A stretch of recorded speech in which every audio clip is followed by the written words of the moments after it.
to our to our ancestors, to our ancestors. These mountains we have carried, we were only meant to climb. Please aid us in finding vision as we cultivate our minds. Ashe. So it is. Welcome to the sacred sister circle of the Sankofa Ancestor Shrine. I'm your host, Sacred Woman Practitioner Tatami, and this is our first day of our first circle of the new year. Yes, it is. And we are going to be going through the very beginning steps. We are at the very beginning of the Sacred Woman book. We are taking it slow. We are walking ourselves through. We are going through the journey. And wherever you are, beloved, just jump on in because the water is warm. It is nice. And the season is ripe for us to cultivate, grow, continue, climb, and reach the mountaintops. Yes, it is. I do want to go ahead and let you know, I talked in our last video about books you might need. I'm pretty sure I did mention The Earth and the Ancestors. That's where today's prayer partially came from, and partially also came from the Sacred Woman book. I think those are absolutely necessary. If you're looking for a divination method made by a Black woman, the Hoodoo Tarot is what I am recommending this year, as well as Bones, Throws, and Curios, the book, and as well she does sell an actual bone throwing set.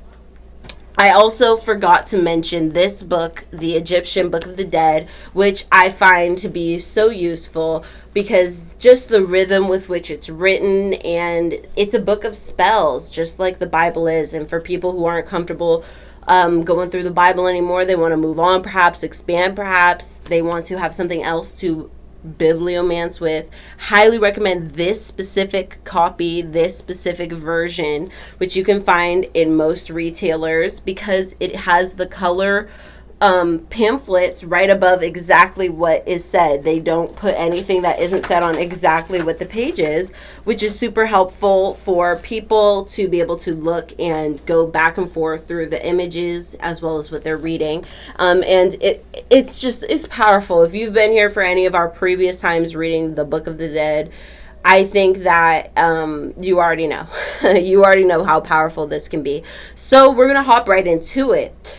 Today, we're going to read just a little bit from the book. Like I said, we are going to inch our way through it. For me, this is probably my 5th time through this book, cover to cover. I've done it year after year. We only skipped last year. Before that, we did it 2 years in a row. I did it the year before that by myself, and I did it, I'm pretty sure, a year with, a partial year with Queen, as well as did the Sacred Woman Practitioner and the Womb Yoga practitioner work. So I do the sacred movement, which I'm going to keep separate from this work from now on, to keep these videos a little shorter and keep the sacred movement with people who want to participate in sacred movement, and keep the people who want to be doing the spiritual work together on this stuff, because I find that those are often not the same people. And the people who do want to do this work all holistically, the whole thing together, they tend to find themselves at both places at once. So I have here my womb journal, which I absolutely love. I got it off of a seller in the Amazon marketplace who hand makes the paper and puts these journals together.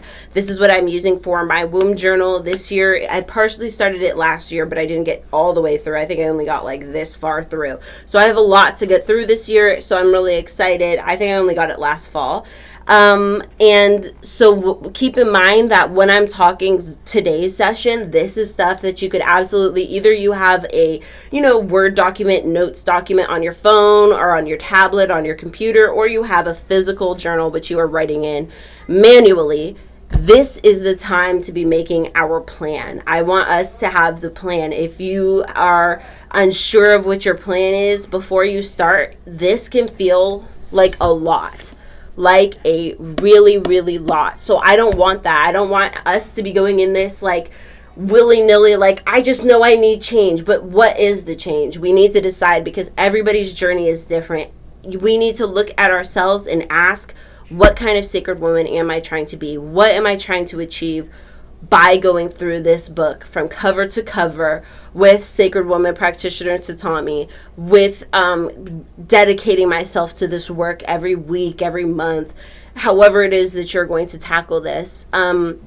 I find that it can be a very overwhelming experience, especially if you're not quite sure exactly what you're grasping towards. You just know that you need something. So some of these questions I'm going to ask today will hopefully be able to get you to focus on exactly what that is that you are looking to create with yourself. So, first of all, we're going to look at what kind of sacred woman we are trying to be. What is our vision of the sacred woman? So the reason that I want to tackle this topic is because usually when people think of a sacred woman, they think of Queen and her aesthetic with her draping robes and her high headdresses or head wraps, or they think of Erykah Badu and her hats and her swaths of clothing, and they think that's specifically what you have to be a sacred woman. When in reality, what the book is telling you is it's kind of a guideline, like wear your sacred symbology as jewelry, wear those clothes that give you power, confidence, and enhance your spiritual energy personally. Cover your head because it does give you that protection, but obviously it's not necessarily you have to have an Ankara wrap done around your head or something with fringe. It could be a hat, it could be a crown, it could be jewels, it could be crystals that you have tied into your braids. There are so many options, right? And so, tying those charms in your hair is no different than, or it is different in the sense that it gives you that different perspective and it's from a different place. But ultimately, that is protective symbology to put in your hair. If you are someone who's connecting with the water, or you work with the water spirits even, you would have shells, perhaps cowrie shells, and that would be tied on your head wrap or braided into your hair, or, even Little Mermaid charms or something like that. So I just want us to keep ourselves open creatively to what actually speaks to ourselves personally as we're going through this. And this is something I've had to learn as well. I did waste money at some point trying to switch my wardrobe to something that wasn't technically me. And I had to realize that I was kind of blocking myself into a corner that wasn't necessarily how I express myself to my full energetic fullness, right? And I think that we all have a potential that we could not reach if we were trying to be somebody else. And so really focusing on what our vision is will help us. So my advice for the sacred woman that you want to embody is making a quick vision board. I would say of about 9 images, maybe 12, depending on how big the devices. Like, for example, if you're doing it on a computer, your screen is likely a little bigger than if you're having it on your phone. But put it where you're likely to see this more and more often. Something that just every time you see it, it clicks. I want this to be something that really emboldens you, making these 9 images. It could be an object. It could be a person. It could be a vintage picture. It could be somebody, a fashion model. You don't even have to know the person. It could be a celebrity. But whatever the imagery that you choose, make it something that you're going to make into, use whatever picture apps that you use. Maybe you could put it on your Instagram if you don't really use that often, and every time you click on it, you'll see it. Your Pinterest, make a Pinterest board and feature it, so every time you click on your Pinterest, maybe make it a video that you feature on your YouTube. I'm not sure, whatever it is you do. But make sure that you're going to see this consistently throughout the year, so that every time you kind of have a vision that you're working towards, and it just kind of puts you in the mood. You see that oil lamp, you see that picture of that forest, you see that picture of this fierce ancestor. You don't even know who that ancestor is, maybe, or maybe you do, but whoever they are, it reminds you of what path that you're really focusing down towards this year. No matter how hard things get, you see these images, and it inspires you. So I do hope that you switch it up. As one of the images could just be a clothing set, but I do want it to be a varied set of images, so that you have a kind of holistic point of view for your future this year. one that includes humans, nature, objects, and it comes together as a cohesive unit together so that you could have, this wallpaper that really comes as a vision board that you are consistently seeing. So moving on from that, I want to also clarify that because I do practice Black American conjure root work, I'm a conjure woman and I work with the ancestors, Mother Nature, Spirit, that's it. But I do recognize that other people have other things. We're going to get to the part in this book for sure where we're talking about every type of religion. There's a Christian woman, a Muslim woman can do this. Anybody can be an atheist woman can do this. Anybody can be a sacred woman to lead this sacred path that works to uplift self and humanity and family, and then humanity and community at large. And so just because I am working from this perspective does not mean that you have to. It means that for whatever you're doing, you and I both respect each other's beliefs or non-beliefs, whatever they are. So when I say ancestors, perhaps you say Christ, Oshun, the spirit of humanity, the spirit of wellness, Mother Nature, Asasheya, as the West African peoples once called her. So we have so many differences, but we also have similarities. You and I are working on a path of peace. We are working on a path of tranquility, upliftment, and building in our community. And that is just so important and something that we can bridge together with as sacred women, as people who have taken on that path as sacred women. So keep in mind that you're going to maybe have to switch up what you say. Maybe when you hear me say ancestors, you're going to be saying something else, and you and I are still building that energy together as comrades, as allies, as people who are trying to build up in this beautiful way, this beautiful path that Queen has laid out for us so preciously in a thick book that gives us all these answers. Now, I do want to say that this book is thick. It has a lot of answers, and some of these answers are not going to be for you, beloved. That's why this is not like you see a list in here and you're like, oh, that means I have to buy all these herbs now. No, honey. What one person is going through, you may not be going through. So there is going to be a level of intuition necessary, which means divination and talking with yourself, your ancestors, however you end up working this, your gods, your deities. This is going to be your path, is pendulums even. You don't have to have this. You can have a necklace with something heavy on it, twist it around your finger, make it about 6 inches long. Pause, and you can look up things about pendulums. We've definitely done it on this channel before, and we're going to do it again as we go through.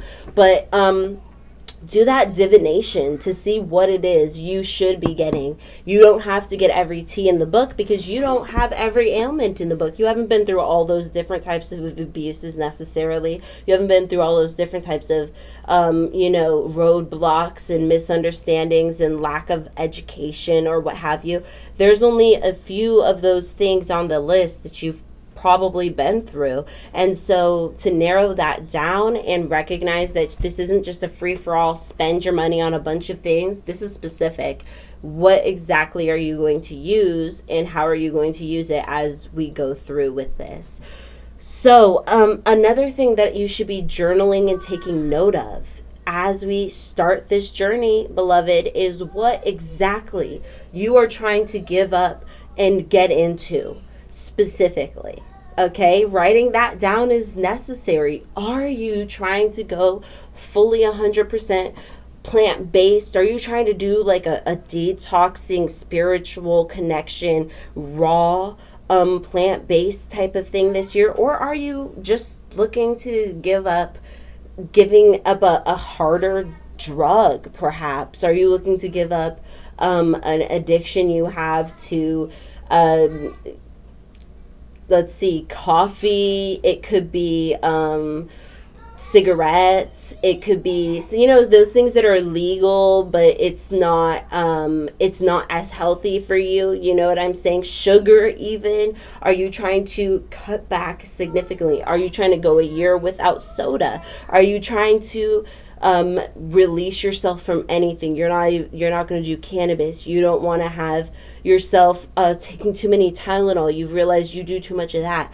There's so many different things that we find ourselves caught up on, and even habits. It could be that you're like, shit, I'll give up smoking weed when I can stop doing X, Y, and Z. Okay, like once I start releasing those bad habits, I can do this other habit. I'll consider it. I'll see where I am. And some people, they still smoke cigars. You know what I'm saying? We have pictures of grandmas, aunties, uncles who smoke cigars and all that till the day that they're gone. That's a personal choice, right? That's always a personal choice. So I don't want us to feel totally locked in to whatever the path is of this book. I want us to be using this as a blueprint for us to be making those, like taking our eraser to and making adjustments and notes and arrangements to get to. It's just a year, you know? We don't have to be doing this whole flip and trying to be touched by an angel in a year. We're trying to go to what our path is. Maybe this is business related. Maybe we're trying to do this for some specific work with business. Or maybe we're just looking to overall discipline ourselves, make spirituality a daily part of our lives. Let's look into that. Look into what tools you think you will need for this journey. This is important because this part does cost money. You know, or time. If you're a gatherer, if you understand that element, if you've taken those types of classes, or even if you're just somebody like, if you there's a local flower, a state flower, perhaps if you connect with your state or your country or where your city, you know how cities and countries and states, they do things like that. Utilizing that symbolism also has power. So let's say that's just a common flower that you can go out and go pick and go enjoy. That does take your time, though. That does take your time. So I want you to also take that time to note in your journal, what tools do you think you need? What crystals have you looked into? Because you're not going to need every crystal she names here, and every herb she names here, every little item. And some items you're going to think of, she doesn't even have in here. For example, yoni eggs, right? Some people do absolutely utilize internal eggs. I have them. I know a lot of people are vehemently against them somehow now.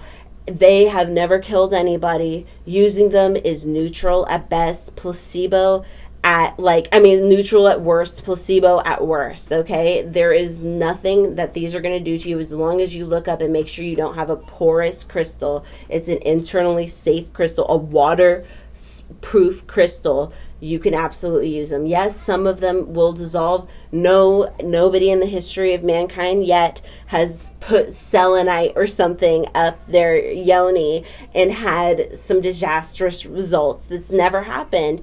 Will it maybe happen? I don't know. But for the most part, it seems like people are educating each other to a higher level. People tend to look this stuff up. And so I encourage you to also look stuff up. Another item that could perhaps be, that's not in here, some kind of yoni wand, dildo, vibrators, right? Those, like, they make little tiny ones that are just very elegant, sleek, and look like they would go well on a yoni altar, honey.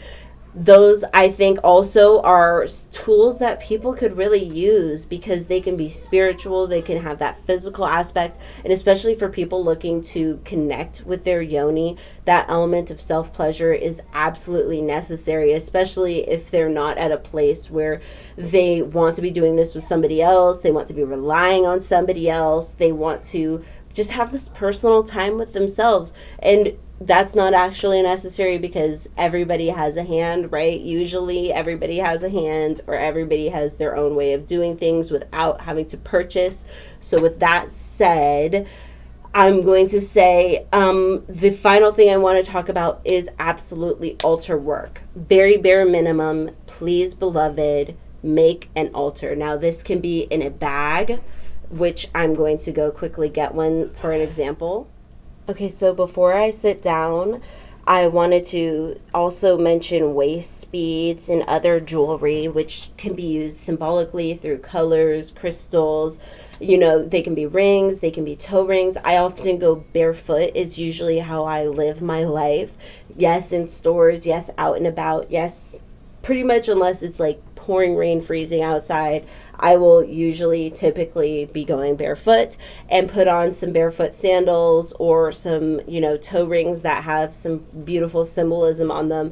And this is something also that we will find, anointing the feet and washing the feet and caring for them from your head to your toes is in here.